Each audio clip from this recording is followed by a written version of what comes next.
Okay, so this is part two of Divisions Among Us, talking about the various denominations. We are going to pick up where we left off. We're talking about the Baptist line here, which led to all these different end times, latter day denomination, well, even denominate more like cults that we got into. And so what we're going to draw here is we're going to continue with the Baptist line. We started with the Anabaptists and Zwingli, got to John Smith and the Baptists, and just throughout the course of time, throughout the various points of which we know today, we know that the Baptist denomination has splintered off into many different types of, you've got independent fundamental Baptists, Southern Baptists, all sorts of different types of Baptists. And then they have Southern Baptist conventions, they have all sorts of groups, associations, and it'd be too much to write them all down, so I'll just put all these different lines and groups associating the fact that there are tons and tons and tons of different types of Baptists that disagree on all sorts of different types of things, creating divisions, multiple, tons of types of division just on this line of Baptists alone. So we're seeing this here. What we'll do real quick is we'll swing over here back to the John Calvin Reformed churches, and what we'll see is this the Reformed churches line just keeps going down, but it also splits a little bit, goes into, since John Calvin was, as you said before, from the French area, from France, it splits into a group called the French Huguenots. If I got that spelled right, Huguenots. Yeah. Don't really hear too much about that, but we'll leave it at that for there. And then right around 1801 comes Restorationism. And that's one of the many isms and schisms you'll see among not only denominations, but there's also going to be groups, isms, schisms. You'll see all sorts of movements and groups get started. And so Restorationism, they're about, say this is about 1801 or so.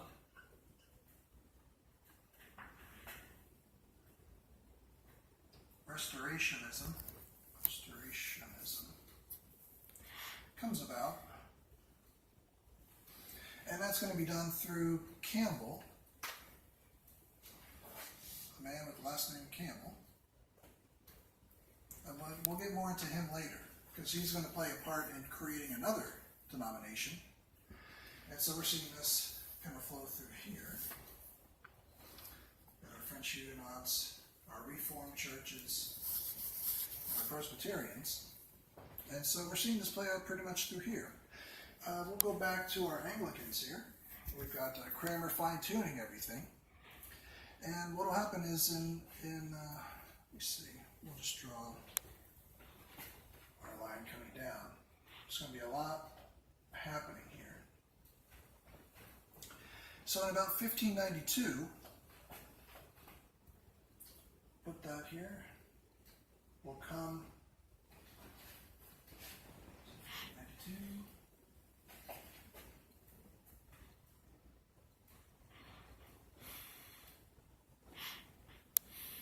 I'll have to write it real small.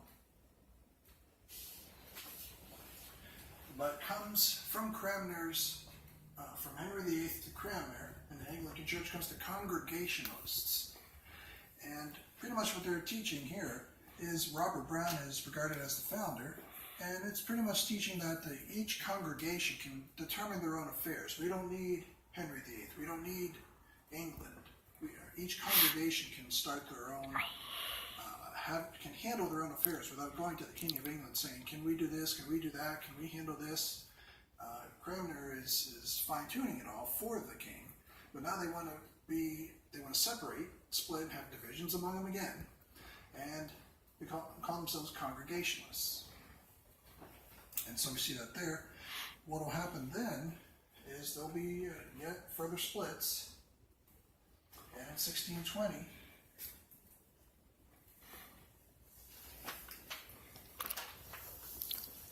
there'll be divisions among the Congregationalists. They'll call themselves Pilgrims. And so we'll see that happen. And then there'll be people that will be exceedingly God-fearing, say, quote-unquote God-fearing, they'll create what's called the Society of Friends, to the point where they fear they'll exceedingly quake. And in 1648 will come Quakers.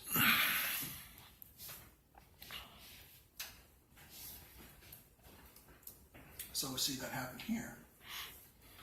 Then, as we keep going through here, probably about 1794, another split in the Anglican denomination, or this group here. And they're going to be calling themselves Unitarians. But the Trinity is pretty much not as important, where God is one. God is not Trinity, God is one is going to be their main application. The Trinity is not going to have any meaning. That's why they'll be Unitarians, as opposed to Trinitarians. And so they'll pretty much emerge first in Poland and Transylvania and England, later on in North America, but the warrant for the doctrine of the Trinity is not going to be wanted. So that's where we're going to see these Unitarians, and that's how it's going to start out from there. After that, eventually, as you go down this timeline, one of the most interesting parts for this specific group that we're studying tonight is going to be in 1914.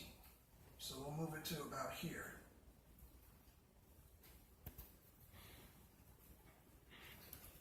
And then keep in mind there's various split-offs, various splinters, various groups branching off from all these different groups that we're not even covering. But for the benefit of this group, we're going to see a Unitarian group which split off from the Anglican group. And there was a man, his name was Felix Milano. You know that man? Yep. Yep. In 1914, a Unitarian named Felix Milano started a group, and I'll just write here, Iglesia Ni Cristo, in the Philippines. He got his ideas from being a Unitarian, which started all the way back with these guys. It is Manalo? Mm-hmm. So everyone got their ideas from somewhere. And you can just follow the branch right all the way back up. So you're seeing this flow through here. And that's where, and keep in mind, he's also studying on his own, and he's learning things on his own, and he's doing things on his own. So he's going to take a little bit from this, and a little bit from there, but he's primarily going to be called, if you look it up, he'll be calling himself a Unitarian. So this is where this is all going to be coming from. So we see that here. And then we're going to have also, and I'm running out of space, I should have made that bigger. This will be in, let's see, probably about the mid-1800s, the New Thought movement. And it's going to branch off from the Anglican branch from the area. And what's going to happen is this New Thought movement, they're going to look into literally new thoughts, and they're new ways of thinking. And they're going to apply science to everything. And so what's going to happen is Mary Baker Eddy is going to come up with, as a result, Christian Science. As a result of all this. And so we see that happen here. And let's see, as we keep going through this, and we'll keep seeing more, there's also going to be groups that keep breaking away, different groups. One will be the Plymouth Brethren. And we see this branch off, this splinter off happen here. We see this happen here. A lot's happening from the Anglican group. A lot of people branching off and splintering off from here. And in about 1610, put that here, we'll have another ism, Arminianism, 1610. Jacob Arminius. And that ism will kick in. And so as a result, what's going to happen there is it's going to be in the city of Dort, where John Calvin will have already passed away, but one of his followers will meet up with him. And so we'll put this right about here in the city of Dort.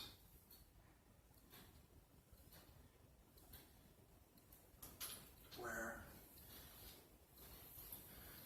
John Calvin's followers will meet up with Arminius, and their 5 points will meet their 5 points in a debate at the city of Dort. And they'll have a debate over their 5 points. John Calvin's 5 points, Arminius' 5 points, and they'll have their debates over which points are the more accurate, which is more correct. And it even goes on even to today, where people at whatever denomination, group, church, area you go to, are you Calvinist or are you Arminian? And this is where all this is. John Calvin never got to do it, he died, but one of his followers did the debate. We know that we're neither. We follow Paul. We follow the Bible rightly divided. We don't follow either one of these men. So we see that there. But as a result, as things keep going, we get into a man in about, let's say, 1729. His name is John Wesley.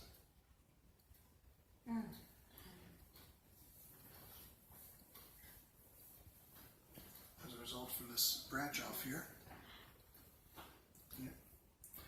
And so we see that happen here. And what we also see here is another branch off. We'll put this about, and there's just branches everywhere splintering off from everything. 1789. People wanted to be ruled by bishops and deacons by their episcopal power.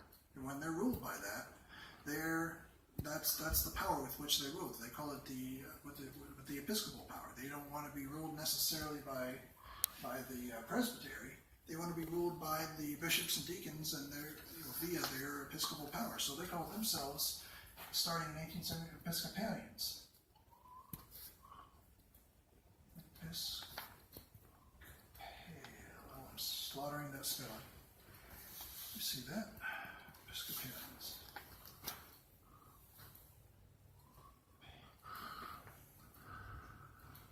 Episcopalians. So we have that here. And let's see.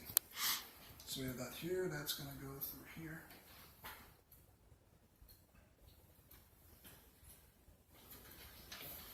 Never seen this happen here. I probably spelled the name, or slaughtered the name, but for now we'll keep that there. And we're seeing how things keep branching off and how people desire not to be ruled by the presbytery but by the episcopal power. We see different men showing up and changing things around. We see people splintering off of splinters. And people branching off of different branches. And these are what we're doing. We're just doing a broad brush of the basics. We're still not getting in depth with a lot more that's out there. We're looking at the basics for when you drive down the street and you see the First Church of this, or the Methodist Church, or the Episcopal Church, or the Church of whatever it is. Now you can kind of get a feel for where they are, and you can study on your own and go deeper than what I'm doing, because I'm trying to just put them on your radar screen, just put them up on your plate, let you see what these things are. And you can study for yourself and go way further than I have, so you can know what these things are. And when you go to your Bible conferences, now you can say, well, I've looked at that, I've learned that before, I've heard of this before, I know these men, I've heard these men when we did our studies. These are not unknown people to me now. I know these people, or at least I've looked them up. I've had the opportunity to look it up and study it. So we see that there. And then what we'll do in just a minute is we'll continue on from here. Go. All right, so we're going to continue on. And so what we have here, we were talking earlier about the Episcopal denomination, 1789. And from this came in 1793, just a couple of years afterwards, another branch off, 1793. What had happened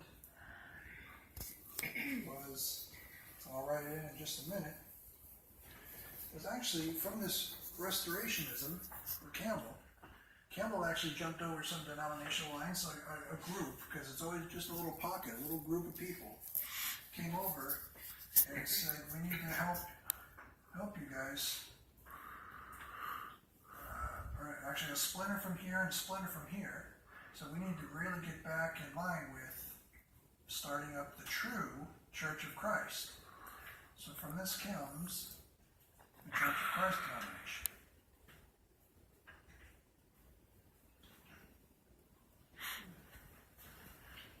So they pocket goes over here and the pocket comes out of here.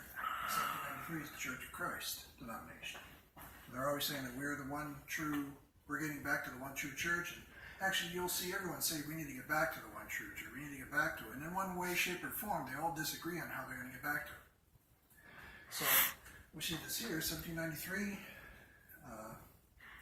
Church of Christ, and what branches eventually from this, just probably a couple of years ago, is you'll get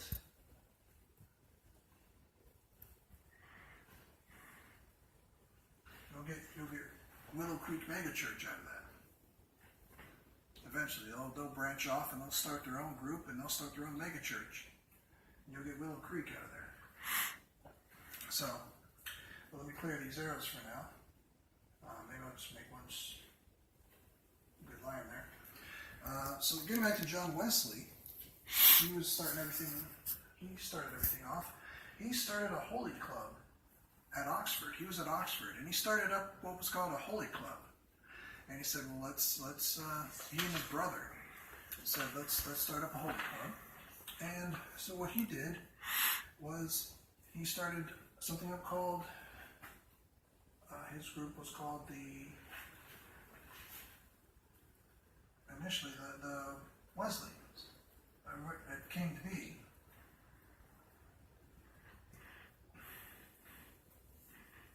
Wesleyans. And so we see that here. But now with that, something else happening first. A group of students with his brother at the head. So we don't like the method of which you're doing things. And they said, it's kind of strange how you're always observing, you're always doing things. The method of which you pray, the method of which you study, the method of which you do things. And they said, you guys are really methodical in how you do things. And they're saying, yeah, well, looks like we've earned the name Methodists.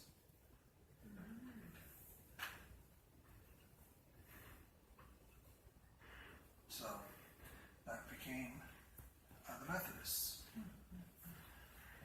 So we see how that branches off from there. And so we're seeing this happen here. And somewhere along the way, somewhere between here, popped out, I'll just put it for short, just for lack of space, somewhere out there popped out the Salvation Army. And there's Salvation Army groups and churches and things that you see in little places all around the world. But before the Wesleyans really got into being an extra wrinkle happened, another movement happened, another thing happened where maybe John Wesley got things started with his beliefs, studies, doctrines, and everything else, but that got added in with another movement flowing through the denominational occurrences happening. And that was the holiness movement. So the holiness movement comes in, and that essentially says that you've got to, there's more of the, you've got to be holy type of thing. So we're going to add in, sweeping through everything right around here, we're going to add our holiness movement.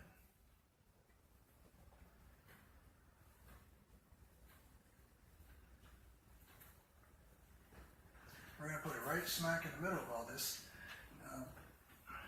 The reason why I put that there, this is going to be about in the 1840s or so. 1840s to 1860s. And so what will splinter from this in 1871, and I'm running out of space, but 1871, you've got people like the Church of Christ saying we need to get back to the original church, and you've got you can sit in on the first group of people saying, well, we need to get back to Pentecost. We'll call ourselves Pentecostals. We have this holiness movement. We need to get the signs going. We need to get the healings going. We need to get the miracles going. We need to get all that going. This holiness movement is sweeping through everything. Some will believe it, some won't. Some will reject it, some will accept it. And that's just going to cause things to splinter off even further now. And so what we'll have as a result of this now is in 1906, you'll have the Azusa Street, where they state that the Holy Ghost came and fell on everybody on Azusa Street, and I believe it's in Los Angeles. And so they ran around speaking in tongues, quote unquote, healing, quote unquote. This was in 1906, which started even more splinters and denominations and groups to start forming. And we're going off in this direction now. So what we see here is what we'll see is things such as, let's see if I can even add this in. Groups such as Foursquare, I don't know if you've heard of Foursquare, Vineyard churches, and let's see, Foursquare, Vineyard, these are the Pentecostal groups that you're seeing starting to splinter and take shape and grow into groups and denominations. What we're having here, and let's see, in about 1914,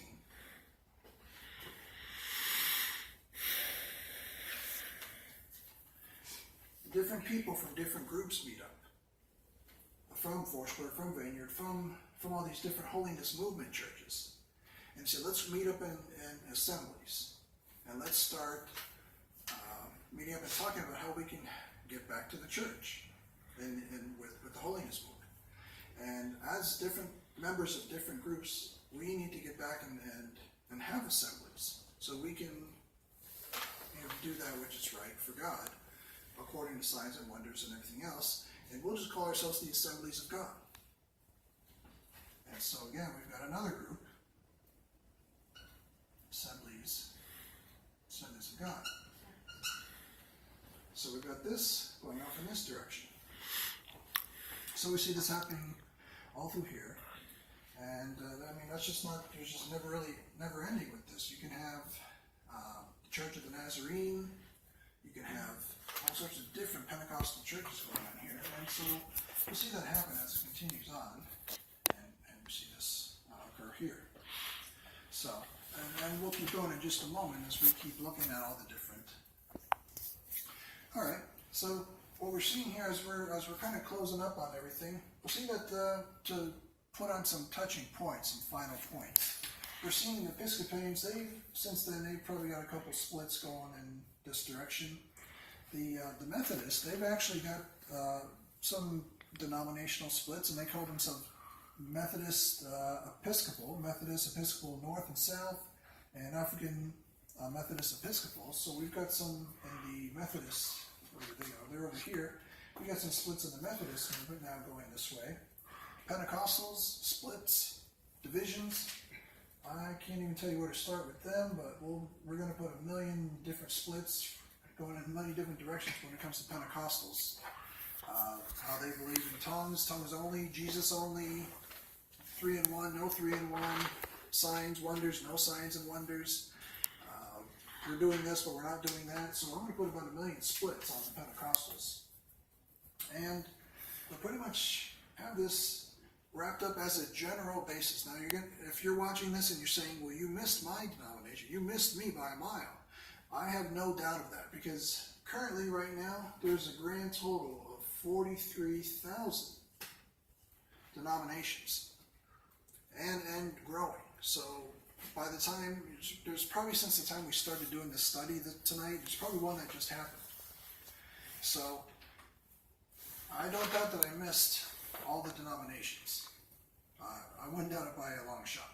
We're just trying to cover the basic. This is basic. This is the basics of the basics of what you're probably going to see in your town, and even then we miss some of that.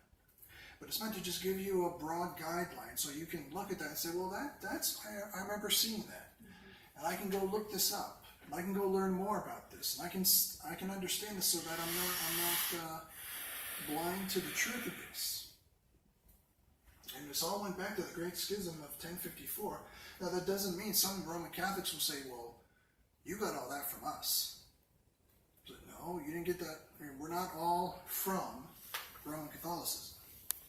You know, it's not due to, it's like saying, if I could think of an analogy, but it's not saying due to a great burglar is why my house is so safe with alarms still all over the place. Due to error and sin is why things are so great. You know, this is not necessarily great, but what I'm trying to say is, you know, due to evil is not why things are quote unquote looking better than they were before. So it's not due to them that things are where we are now. But speaking of where we are now, where would you say Mid-Acts are on this map? We would pretty much say that we can look all the way back to Luther and Calvin. We can say after 500, about 1,000 years of the Dark Ages where nobody was studying anything. And remember, from our earlier study, we had people all the way going back to Mani and the people before that. When we looked at this earlier in our study tonight, they always had dispensational thought. So before the Dark Ages, before Roman Catholicism, before Constantine, there were people with dispensational thought. It's not that this was invented. People will tell you John Nelson Darby invented it, and that's not true. We can go back and look at Mani, who had dispensational thought. And before that, of course, you can open your Bible and find in Ephesians chapter 3, verse 2, you can find Paul talking about the dispensation of the grace of God which is given me to you. So we can see that in Ephesians chapter 3. But eventually, eventually what you'll see is Martin Luther, he'll open up his Bible, an Anglican priest, or Augustinian priest, and he'll start studying Paul, which will cause him to think, and the word will work effectually, and he'll have a division. John Calvin will study, he'll come to his own conclusions, but they're going to start reading Paul, they're going to start studying Paul. And others will start studying Paul, and others will build upon others, who will build upon others, until finally you'll get to a man named Jonathan Edwards. Jonathan Edwards, he'll also keep that ball rolling concerning dispensational thought. After the Dark Ages, after the Great Schism, after the Protestant Reformation, and he'll keep things going until you get to John Nelson Darby, and eventually in Britain, the word dispensationalism will be formed. That word will be termed and coined. Then you'll get to people such as, by the way, John Nelson Darby, he was part of the Plymouth Brethren, and then he just decided to be more independent. Instead of being part of the Plymouth Brethren, he just decided, we should all just be brethren, or in his group, they should just be all brethren.